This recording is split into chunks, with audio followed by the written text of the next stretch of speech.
What's shaking, everybody? Welcome to a breaking news edition of Orange Bloods Live. I'm Jeff Ketchum. I'm about to be joined by probably a flood of Orange Bloods names. Zach Sim will join us momentarily, maybe Travis Cayley. But if you're just tuning in, the Longhorns have hired Jim Schlossnagle away from Texas A&M in one of the all-time kick in the nuts that the Longhorns could possibly deliver to, little brother feels like little brother today. It is absolutely a stunning development. Even if you could see it coming, it's still stunning nonetheless. The Longhorns have their new baseball coach. The Aggies no longer have a coach, and Texas baseball presumably changing forever because of the events from today. Joining me right now, as I mentioned, we had a little admin issues, but it didn't take long. Zach Sim joining us from orangebloods.com. Zach, we've been hinting about it. We talked about it earlier today on House Divided. By the way, everybody, if you're excited about the news, why don't you hit that thumbs up button, subscribe to the channel, get notifications, comment, do all of those things. Wow, Zach, it happened. As much as we've talked about it, the moment where it becomes official is still very much a wow moment. Yeah, I mean, you think about the sizable moments in college baseball history, coaches going from one program to another. I'm not sure we've seen something of this ilk before. I mean, there's been big names that have moved, but when you're talking about going from an A&M to a Texas in this fashion after being runner-up, it's different. There's going to be some meltdowns. Let's start with Chris Del Conte. It's an amazing hire. I can't look. It's one thing to get your number one target in a coaching search. It's always difficult to do that. It's hard to pull a hire off like this. And I know there are some mitigating circumstances here. He and Schlossnagle are very close. They're very good friends. So, this whole situation is probably easier to manage from a communication standpoint. He can text message his buddy and say, should I even bother? And if the answer is yes, that they could kind of do it on the down low. But Texas A&M was playing for a national championship less than 24 hours ago. These moves often are really tricky to pull off when another team is having the success that A&M was having as recent as 15 minutes ago. Yeah. And oftentimes timing is everything in life. And on paper, this would feel like the timing is imperfect and there'd be no way to pull this off. That he's pulled his number one target away from his arch rival less than 24 hours after playing in the national championship game. It's unheard of. I'm having a hard time thinking about in the history of college athletics anything quite like this. And it puts Chris Del Conte from an AD standpoint on a level that is kind of unprecedented. And kudos to him. That dude knows how to go out and get his guy. Yeah, I mean, you think about, look, you go and hire Sark, which was a great hire, right? But he was an assistant coach. Like, there was questions around his head coaching potential where he had been at Washington, USC, the move to the SEC, the multiple directors cups, but not that baseball is the largest sport on campus, but when you have this kind of magnitude, yeah, it's special. It puts Del Conte in a very special light when you look at what athletic directors are able to do around the nation. And, the amount of money that it takes to get Schlossnagle away from Texas A&M, that you're bordering on $3 million. The amount of money they're going to have to pay him to come to Texas, the staff, the requirements. Again, we talked about it this morning on House Divided, but the A&M AD had pledged $80 million in renovations for Bluebell Park. Does the next coach still get that? What does that look like? What does that mean for Del Conte and what was promised to Schlossnagle for Dish Falk Field? So, yeah, what a coup, especially considering the travails that Texas went through in 2016 when they were looking to replace the legendary Aggie. Yeah, it makes a difference. Real quick before I bring Travis Gailey in to get his initial thoughts on this, just want to bring in the first super chat of the day. Our guy Ben for $5 says, "What an amazing day! Holy, I'll say it for you. Shit, let's get that NIL cranked up, y'all." Travis, your initial reaction? I mean, it's funny. I guess real quick, one more super chat so that we'll knock them out. Oscar jumps in and says, "We did it, Catch! It should be illegal how happy I am right now. Give CD the statue and all the money. He's going to need it. This is not going to be inexpensive for the Longhorns." Travis, we were just talking about, Zach and I, it's been looming. We've been talking about it. We thought it was going to get done. It actually happening, though, and being confirmed both on Orange Bloods and Chip Brown of 24/7, former Orange Bloods writer, the first to report, and then a pile of confirmations soon after. Your initial reaction to a pretty massive day in the history of Texas athletics and the baseball program? It's first off, my initial reaction is he's one of the best coaches out there, period. He's a phenomenal coach. And that, I don't want to bury the lead with that, right? That has to be first and foremost. Texas got a damn good coach to lead its baseball program, first and foremost. But the part of me that I really want to talk about that I just posted my instant analysis on Orange Bloods, and the very first line was the rivalry with A&M just got spicier. And who knew that was even possible, right? I mean, this thing just kicked up Emeril Lagasse style, bam. Poor Aggies. They go to the College World Series final, first time ever. They're within one run of winning it all.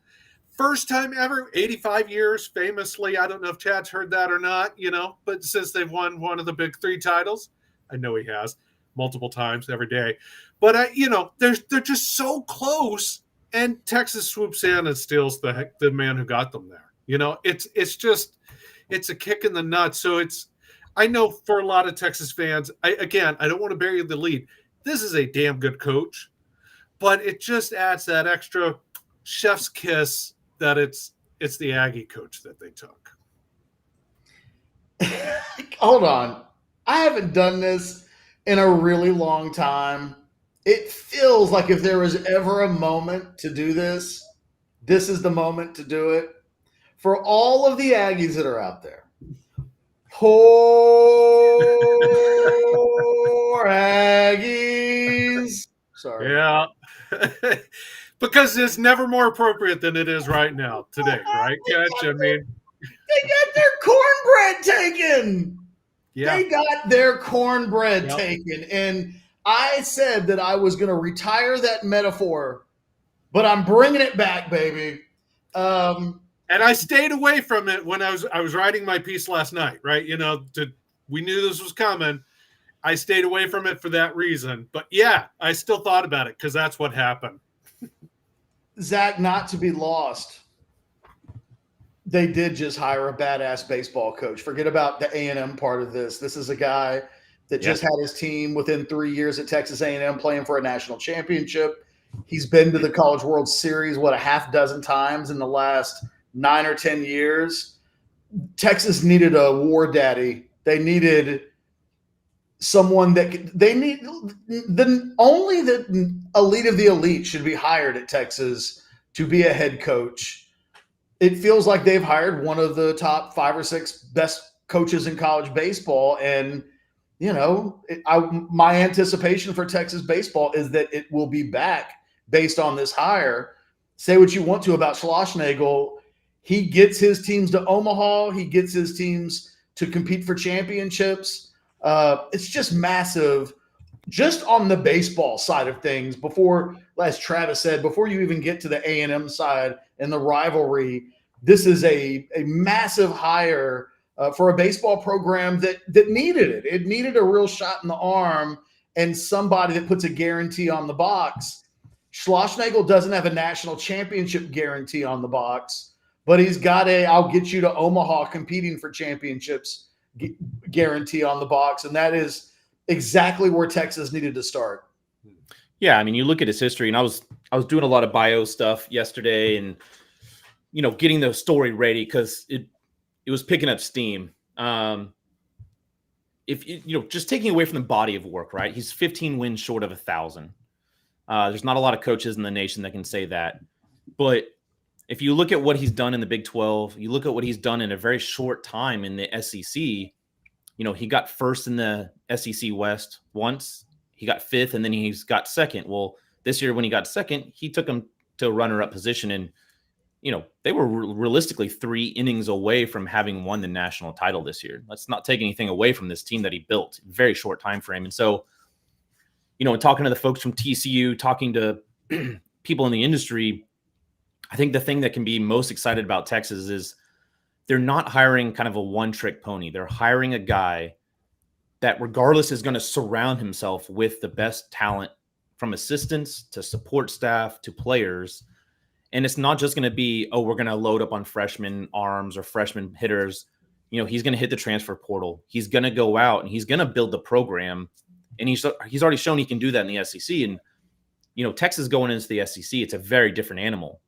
If you look at their roster makeup right now, they go in without realistically a true ace. They've got a couple of guys that are very solid that I expect to pitch a lot next year. They've got a guy in the portal that's waiting to announce.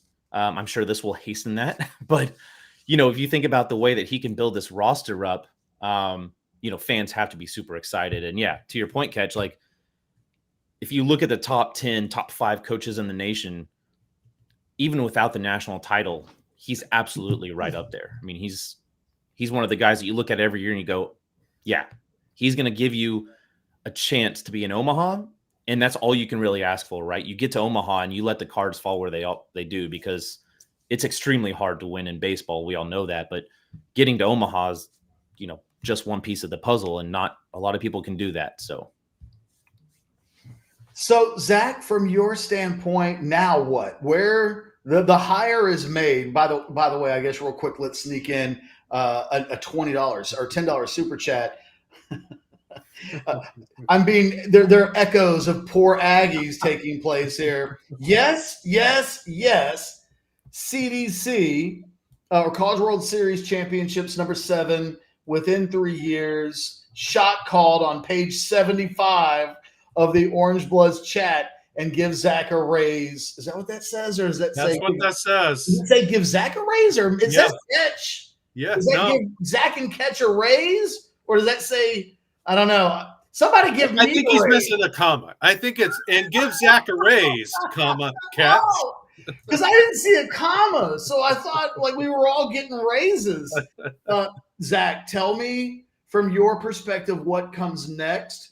What do the next 72 to 96 hours look like from a Schlossnagle is hired? I would imagine we'll have a press conference and an announcement, but it's a really important and busy time in college baseball. The dead period ended a few days ago. There's a lot of work to be done. There is a lot of work to be done. I mean, I fully expect, and I've kind of been mentioning this on the board, like Wednesday always felt like the day. I fully expect that CDC will have to go, do the official presser tomorrow morning before noon sometime. Schlossnagle has to figure out his staff very quickly. I'm sure he's already got some assurances from some of his guys. At the same time, guys like Kane are going to get looks at head coaching position, whether it's at A&M or some of the smaller schools that are open right now.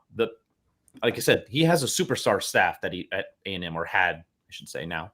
But he's got to lock in that staff, whether he's keeping Wiener to bring him on, whether he's keeping Kane or Early, what that all looks like. There's been reports that Tulo's going to stick around, possibly Gordon might stick around. But once that staff gets in the office, they don't even need to enter the office. They need to hit the transfer portal, because there's already several big names from the A&M roster that are looking and saying, well, if you're going there, so am I. And I'm sure he'll entertain any of his former players. So, I mean, just like, I know, just stop the beating. It's over. But, one of those wouldn't happen to be who maybe have a dad who played some Major League Baseball. I don't know, maybe in Houston or something like that. It's very possible a former Lake Travis Cavalier is coming home. So, yes. we'll have to watch that name for sure. And there's a couple of young guys on the A&M squad that I'm sure Schloss would love to have at Texas to build the cornerstone around. They've got holes at third base, shortstop, potentially first base or center field, depending on how you view Jared Thomas. So yeah, there's areas that he can immediately bring them in and say, listen, the starting position's yours. So the July 2nd date is the one to watch for, though, because that's when you have to have your name into the transfer portal to be able to go through and, get there. So interesting. Chris Bennett, one of our favorites, says CDC is a straight up G. Great work, guys. Has anybody checked on Chad? Did Chad just pop in? He did. Chad, bring yourself in. I'm looking for you, and I don't. There you are. I was about to say that Chad was at the vet, but he's back. He's in front of all of helmets. I was at the vet. Got all my vaccinations and everything. How is Rivalry taking this? She may be on her way to the vet. She may be. I've not checked on Rivalry yet. Rivalry was not at the vet that I went to, but I'm sure Rivalry and past Rivalries are all having a little bit of sadness today. Chad, I'm going to give you the floor. I want to say I got all my laughing and poor Aggies, and I was kind of a jerk. I'm glad you weren't here for that. You? No. Well, I haven't been able to be a real asshole to an A&M. Like, there's been no reason because they haven't been in the same conference, and we've just been kind of not fighting, and the rivalry's been a little kind of in a lull. Mm-hmm. There's no lull anymore. The hatred is going to be ratcheted up from your perspective. I know you're a rational Aggie, so give me a rational Aggie take on what just happened. Well, you know how I operate, especially with the, Hall of Helmets in the background. I always think of it in terms of helmets and uniforms and jerseys and all that. As I'm going through stuff over at the vet with my dog and I see on my phone that guy in any other color, let's just start there, that hurts. Like, as a fan, when you see somebody in other colors, when you see, player, coach, whatever, and the fact that it is that color, there's a jarring nature to that, despite the fact of what I do for a living and the fact that I've covered Texas for 25 years. Like, the Aggie baseball coach wearing the Texas colors, it's a little bit of a, okay, all right. Just like if it went the other way, if you had a guy go directly from Texas to A&M in whatever as a coach, it's kind of a big deal. So does that ever happen? For me, well, hey, how dare you? How dare you? Yeah, and touche, Travis. The thing that it's done for me, this will now replace probably my Vic Schaefer feelings, because I have very strong Vic Schaefer feelings. I wanted him to stay at A&M. I wanted them to figure that out to where, coach in waiting, who's the one after Gary, all that kind of stuff. Every time Vic Schaefer says something cool or badass, all I think of is, man, Texas fans are lucky to have him, and secretly I'm jealous. So now that kind of will, replace it a little bit. And we talked about this on the noon show today, Catch. Even though he's not like legendary 10-year, 15-year Aggie coach, even though he's not, an A&M guy, if you will, there is something about, he is the guy that took this program to a spot they'd never been before. Oh, by the way, took Texas out twice over the last couple of years. They took the Longhorns out in Omaha. They got to wave bye to Texas in Omaha, Texas's house. And then this year, bring them to College Station and have a crazy close wild game, but ultimately say goodbye to them there too. And now the coach of those two teams is living at the dish. That's going to be hard for even the most mild-mannered, normal, hey, you're kind of cool for an Aggie, kind of Aggie to deal with. But for the hardcores, I mean, holy hell, fellas. I want you to think about like a 65-year-old Aggie that's hardcore, that is full blast, that is all the way cult, all the way dogma. Think about their last few years. Thought they were alone in the SEC? No. Their coach and AD show up and look stupid at SEC media days because Texas and OU are showing up. Thought you could get out of the shadow? Nope. Big Brother's coming back. Handshake agreement? Whatever. Those guys aren't even around anymore. Texas is in the conference now. They spent 12 years making fun of you for going to a conference. Now they're coming to the conference, and they just had that football season, and they've got that head coach, and they've got that quarterback, and that backup quarterback. You just had to hire a new head football coach, and the one coach in the men's team big-time sports that was getting you towards the mountaintop, that took you right to almost planting the flag, he's going to Austin. And the celebration on Sunday lasts for 9 hours in Austin with fireworks, and this may get a double helping of Pitbull. They might have Schloss on stage in burnt orange with Pitbull and the dancers. If you're a stereotypical in your 60s, you hate Texas every day kind of Aggie, whew, this one is rough.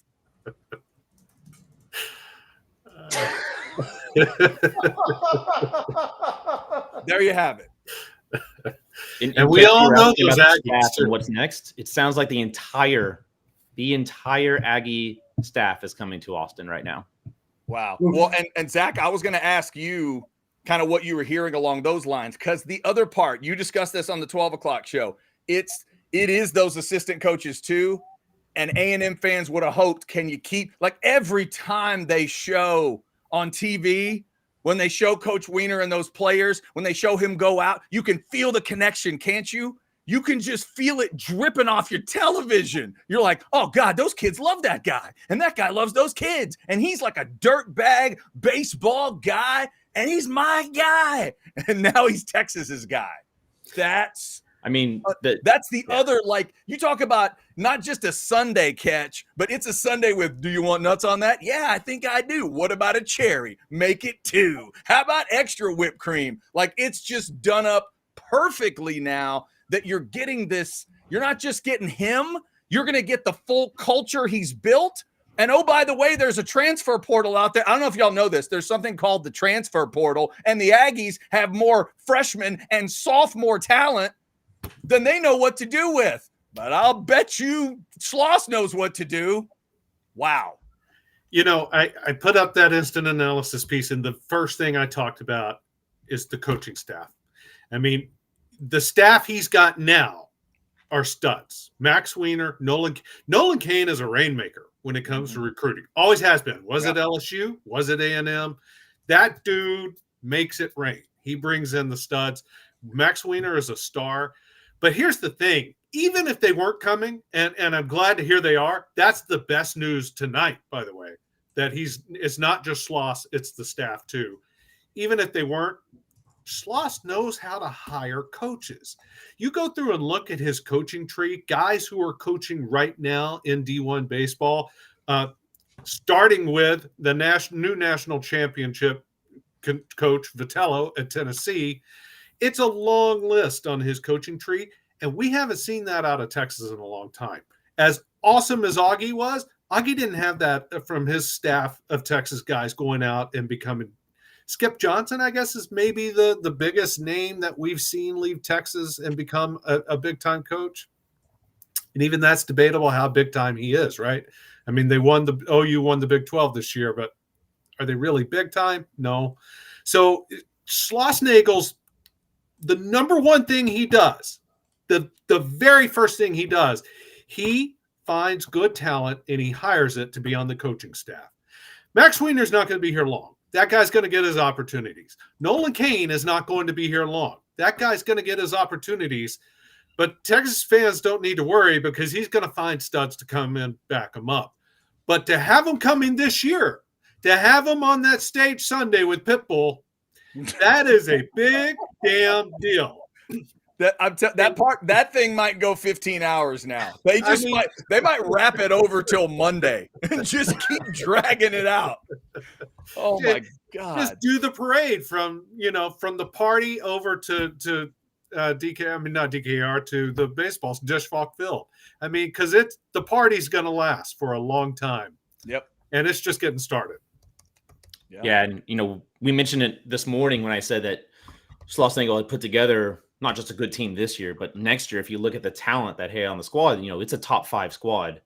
That top 5 squad might entirely be in Austin next season. I mean, the portal list that they're looking at you legitimately could have the player of the year or, prohibitive favorite for player of the year transfer, which would just be mind blowing.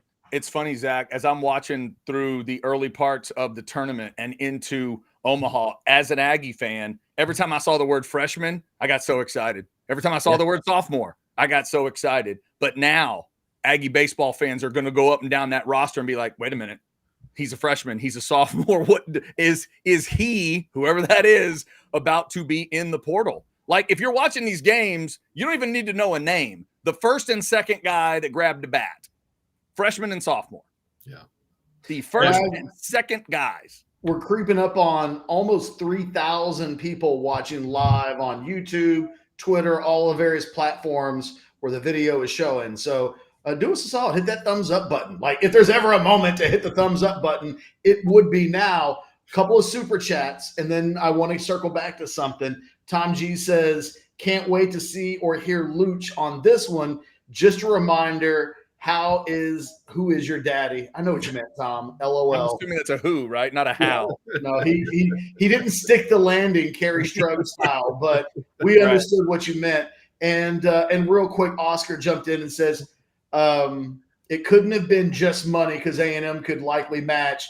Did he just hate College Station? Trev Alberts, Oscar, we probably need to reinforce that, the secret to this whole thing is that he and Christel Conte have a great relationship. They are very good friends. This is a completely unique circumstances. And oh, by the way, I think style of life is a big part of this Zach, it feels like we've been having these Schlossnagle conversations for about 3 weeks, maybe most of June. And the conversation has always been, he probably would prefer to live in Austin more so than College Station. That, Chad and I have talked about that his fitting in as an Aggie was always a kind of a, Chad, how would you say it? He never fully made the conversion completely, right? Like, oh, he's definitely made instances and called them out as well. I mean, the latest one was during the NCAA tournament. He's like, we don't have cheerleaders. We have yell leaders at this game. He's like, no, let's get the dance team at least something in here. Oh, no, he did not. Yeah. There have been times where he does kind of bring into question, and it's one of those things, like, I respect that, but I'm the kind of Aggie that does ask questions. But if you're the baseball coach, people don't like when you do that. Early in the season, there was the thing where the fans were, whether it was a boo or a murmur or what over hissing or whatever they were doing, that kind of pissed him off. And he's like, wait a minute, I thought we had this badass fan base. I thought we had different kind of fans or whatever. So, it's like we talked about, he's not that hardcore Aggie guy. And in fact, I don't know that I've ever heard him say, like, if you really put the truth serum in him and made him say, what's the dream job? I don't know, guys, maybe he would say wherever CDC is living at the time. Like, are they that close where he'd say, look, if CDC's the AD at Wichita State, I'll talk to him. If he's the AD wherever, Valdosta State, Stetson, I don't care. I'll talk to him. Or would he have told us, deep down, there's some blue bloods in this world. We all know Texas is one of them. I'll certainly consider it. And of course, Alberts didn't hire him. Albert's brand new. So it could be that ingredient of it as well. The comfortability of the relationship with CDC, and it just might fit more, in Austin. I mean, anybody will tell you that's been to the two places. I mean, A&M's different. We all know that. It's different. It's weird. It's strange. And if you don't embrace the weird part, like there's weird in College Station and Austin. They both talk about what one won't call it weird. The other makes it a moniker. But if you can't embrace the weird of each place, It's going to feel strange, but trying to look at it from a third-party view, which is tough for me today, admittedly. Schloss has some country to him. And the one thing, guys, I think you need to be as the Texas baseball coach, you need an extra dab of country than you do at other positions. And that's what I always loved about Gus. There was some good old country to Gus, right? It felt like Gus could throw on a pair of jeans, take a rifle out in the wilderness, and come back with something dead. Like he just had his peanut butter sandwiches. And right, exactly. There's got to be a little country to him. And even somebody like Aggie, who had some different tastes in different places. When Aggie really got comfortable, he embraced Austin. He embraced the weird stuff.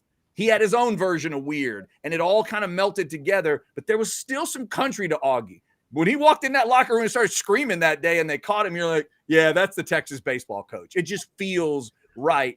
Schloss has, I think, enough of that, and he's got enough of that attitude and enough country to him that I think it'll work. Well, and here we go. I was going to say, let's also not overthink this. And I say this with all due respect to you, Chad. And I mean all due respect. When it comes to baseball, Texas A&M is Texas A&M, and Texas is Texas.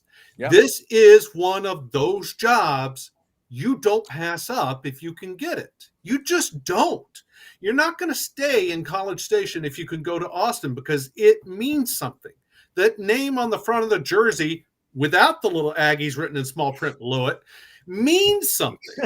It means something to recruit. I knew you could feel that coming, couldn't you? You could feel it when he said it. I knew you were working your way towards that. That was well done. I try. I'm just saying though, let's not overthink it. This is probably one of, if not the most preeminent jobs in the country.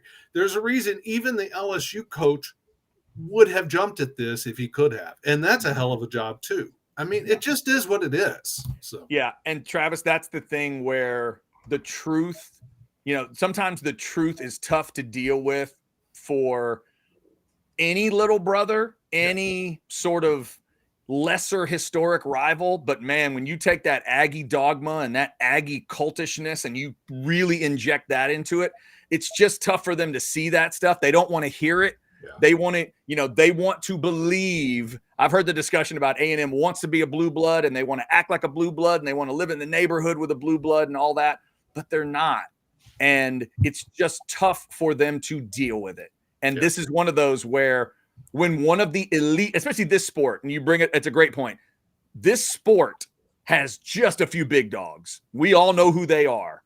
It doesn't take you long to say them. But if you go through the list and you haven't said Texas, USC, and we know what the others are, if you haven't said Texas, you have no clue what college baseball is all about. None. Zero. But nobody's going to sit down and go, all right, who are the badasses in college baseball? And like third out go, well, Texas A&M. And that's not going to happen. And Aggie's just, it's tough. It's tough for them to understand it and deal with it. But we also have to understand from their perspective, they thought with the discussion of a new ballpark, new facilities and all that, they really thought Schloss had laid his claws into College Station and said, this is where I want to be and this is where I want to retire. Problem is, he never actually said that. They just thought that. Yeah. Real quickly, Paul, Terrell Austin was 13 years ago. It's Austin. Some things are just never going to die. I felt that the same way you felt that Jersey comment. It was like, oh. We were doing radio when the Austin thing happened, right? Yes. Yeah. Yeah, that long ago. That long ago. Oh, my God. That was a while ago. Yeah. Real quick, and guys, we're going to unpack this for a while. We have to circle back to last night, though. Chad, do we still have the audio and the video? We didn't delete that from the show, did we? Can we play that? Let me double check and see if it's still there. I don't believe I moved it. Let me see. No, he's still there. You want to play it? Let's play it because it is one of the elephants in the room as we have this discussion.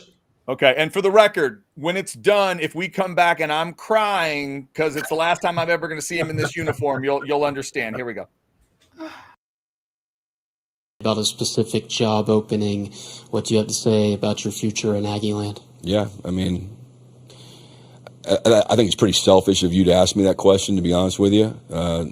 But I left my family to be the coach at Texas A&M. I took the job at Texas A&M to never take another job again, and that hasn't changed in my mind.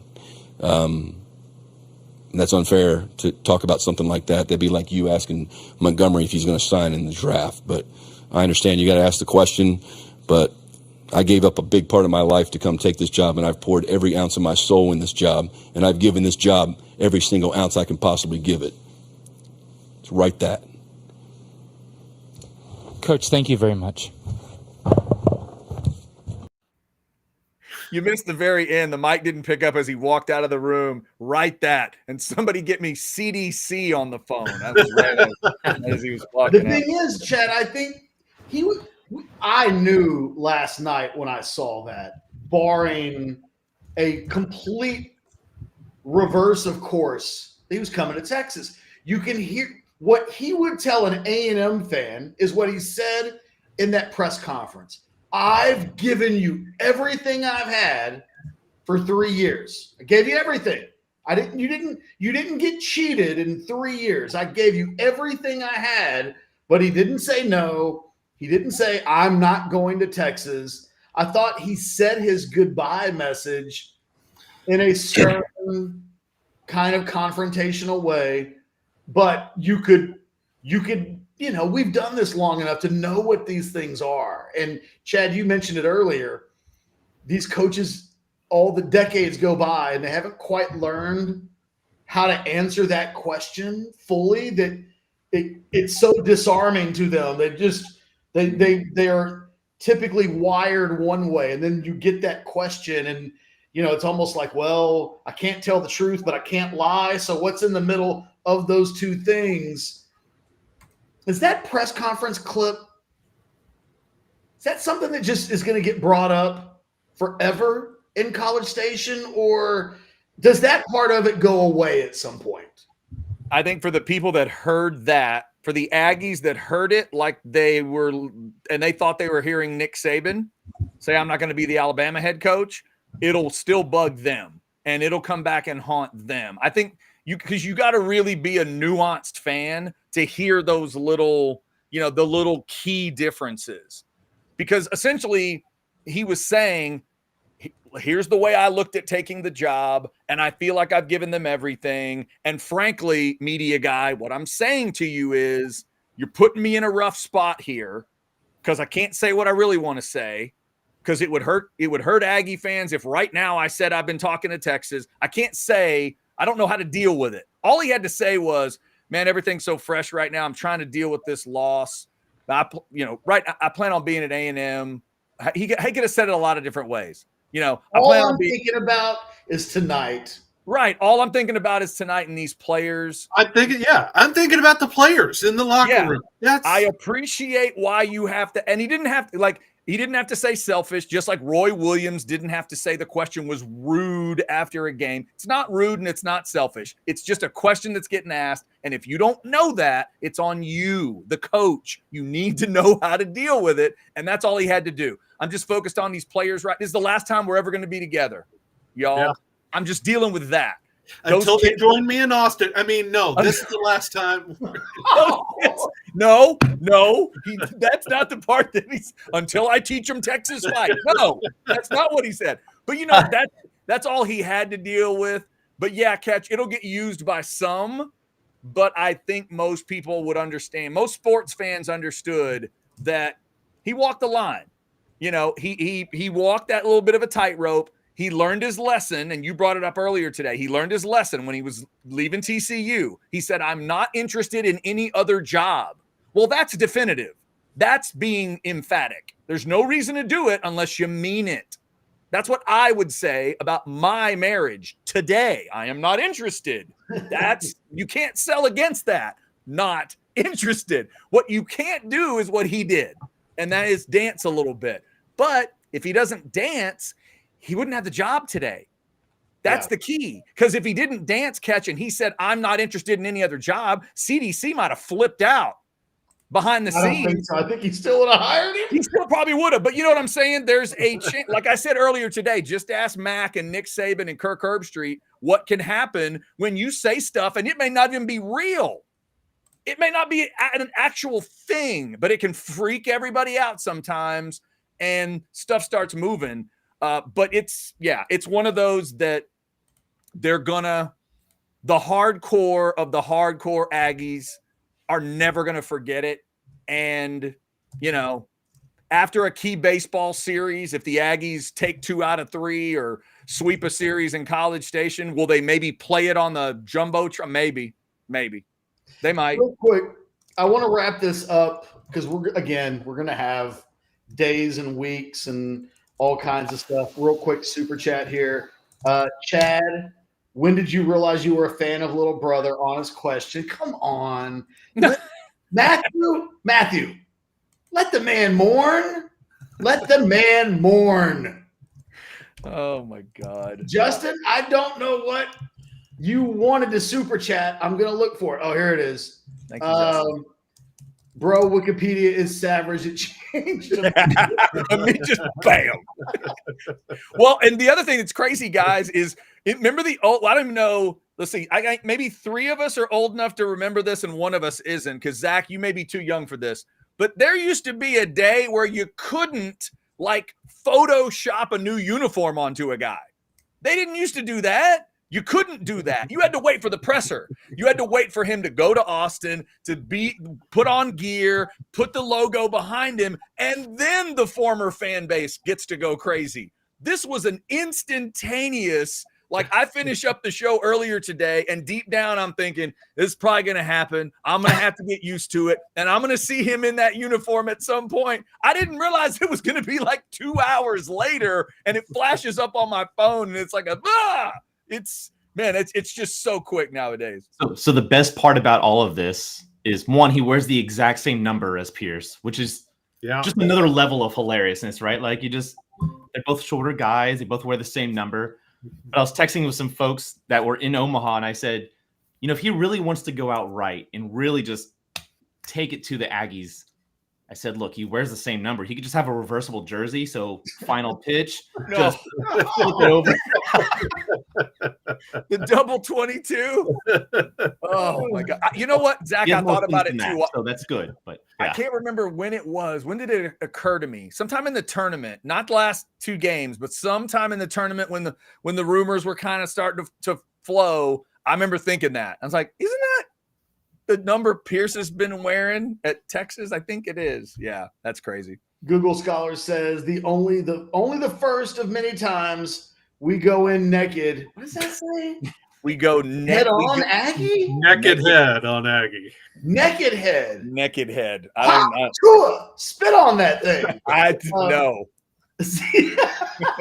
I don't think so. Please tweet the Not Like Us cover. No. Woo, okay. A couple of more super chats I want to make sure that we get to and don't leave anybody hanging out. Random Stuff says, Chad, I have to give you a ton of credit as an Aggie fan right now. Your rationality and now your handling of this is impressive. You're a good Aggie, Chad.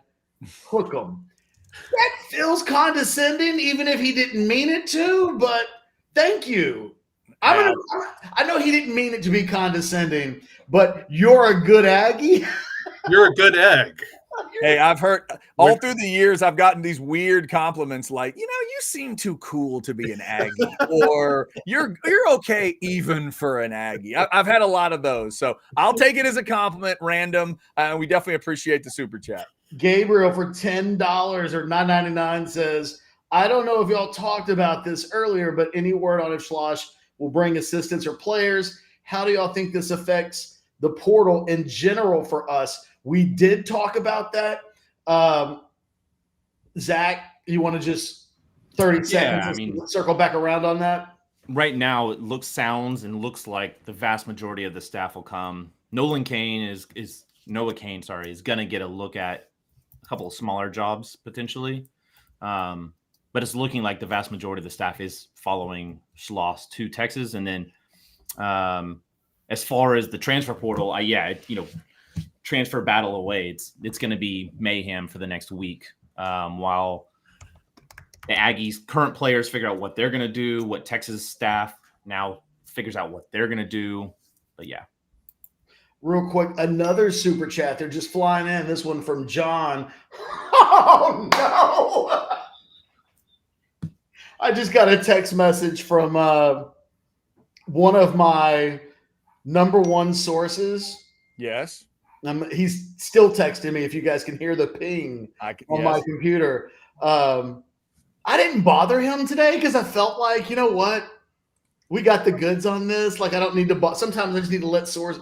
He just sent me a poor Aggies text message because why not? And out of curiosity, what is the image attachment? Oh, wow. I can't even say. You can't even describe what it is. That's pretty bad. Did you get a naked head pic? Yeah. Wow. Does it involve barnyard animals? Does it involve let's just say that he may be like with somebody. I can't say anymore. I just can't. Gotcha. Gotcha. Sometimes things are legitimately only meant for me, and he probably doesn't know that I'm live on YouTube right now. Yeah, fair. Michael says, Catch, does this change anything with Jonah Williams? Great question. Yeah. Stay tuned. Look, one of the things that's been going on with Jonah Williams is that David Pierce in Texas baseball wasn't as hot to trot for him as, let's say, LSU and A&M baseball have been. Jonah Williams is leaning towards Texas A&M, but the baseball component of this is significant, and he's got a really, really, really good relationship with Schlossnagle. So my guess is, this could change things for Jonah Williams. Jonah Williams is on his own kind of time frame. I don't think he's in a super rush. He wants to get it right. My guess is that he will take a look at Texas. And if you're the Texas football staff, boy, that would go a long way towards making DB recruiting in the 2025 recruiting class a little bit better with a true statement maker in him. So I would say stay tuned. Like, boy, there's so many tentacles to this. That we could probably ask questions for hours and not hit them all. I think I'm caught up on the super chat. Somebody, hold on. This is kind of funny. No, hold on. That's not the one I meant to bring up. We're just getting so many chats that I can't keep up. This was the one that I meant to bring up.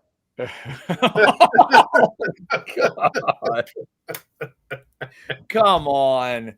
Come on, Kane.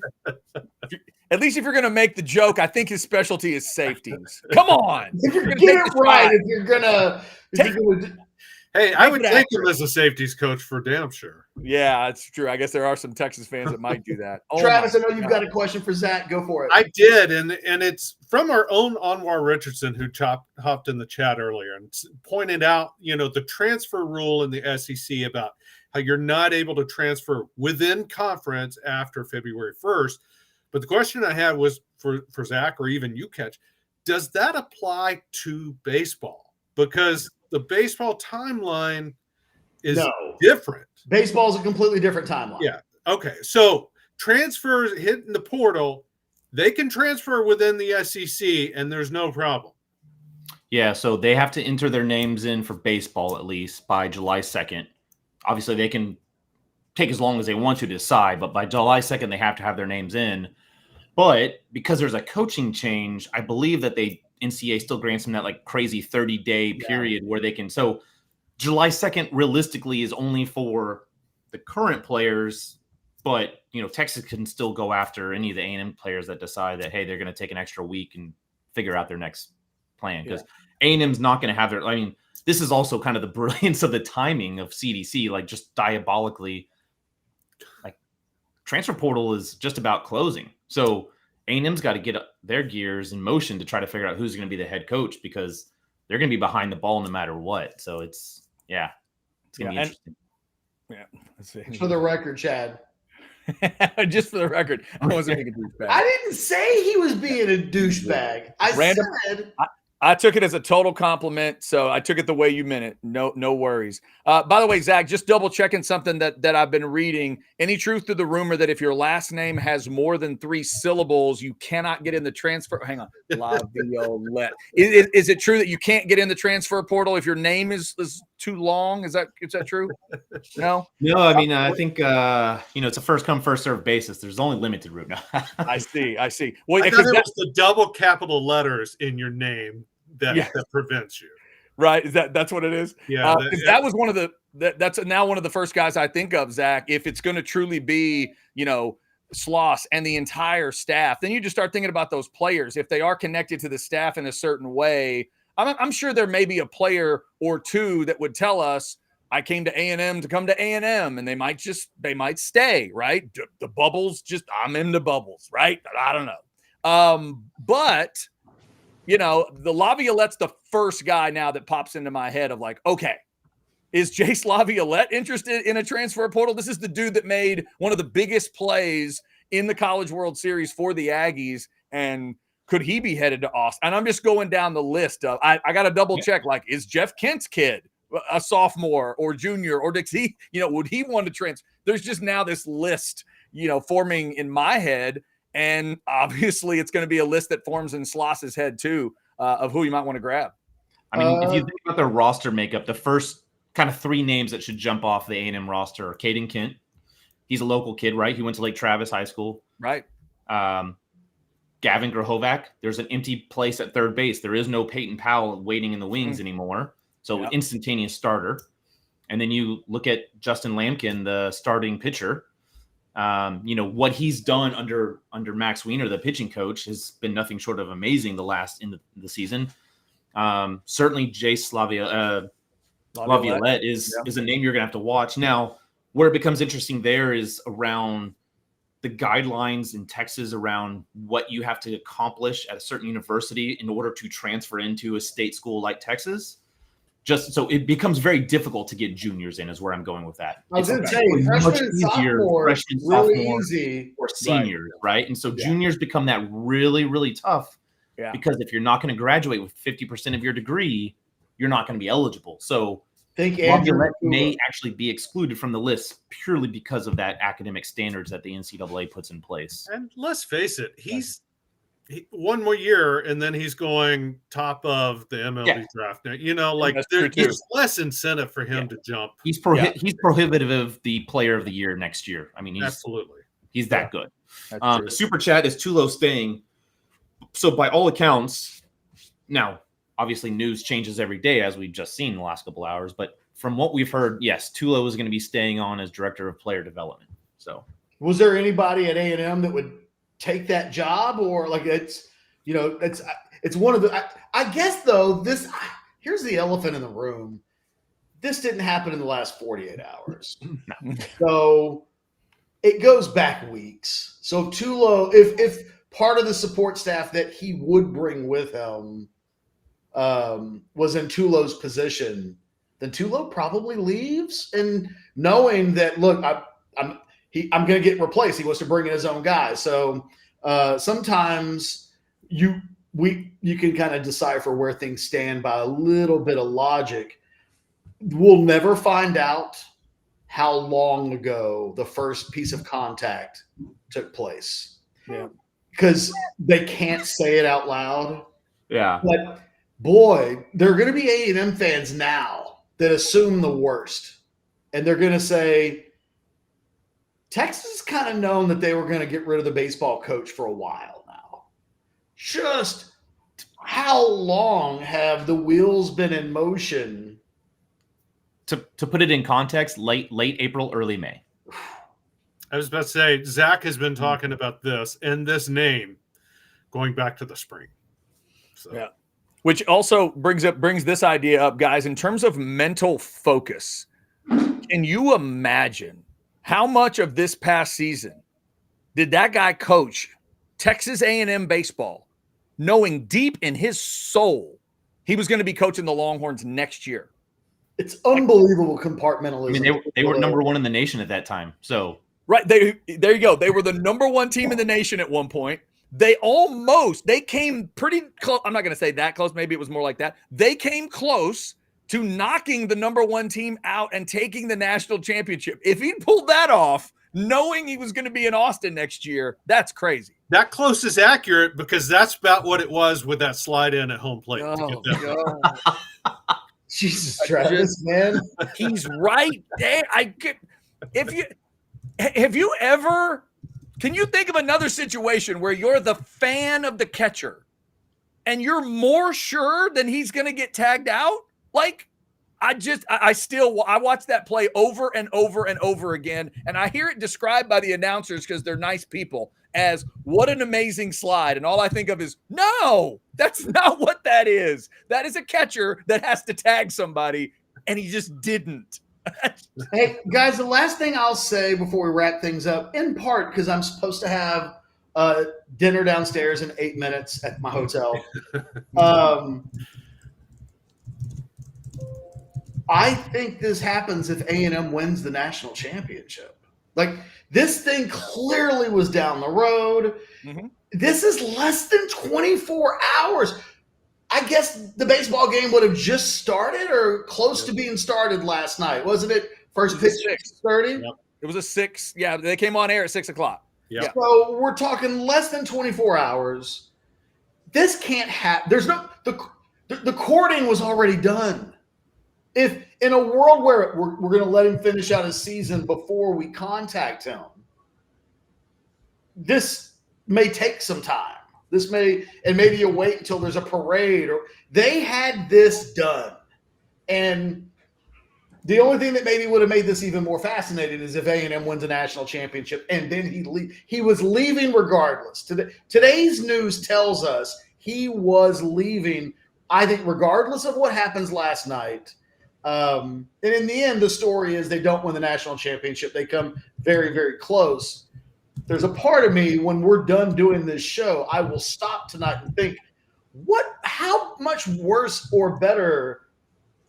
Just wonder, what are the dynamics of that? Because that would have been even an extra layer of kick in the you-know-what, in that you took a guy 5 minutes after he won a national championship for you. I'm trying to imagine the Tennessee coach right now going to maybe taking the Arkansas job the next day. Mm-hmm. Right?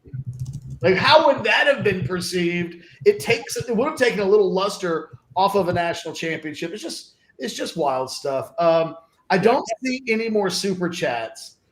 Oh God. No. He's only in the context of this summer.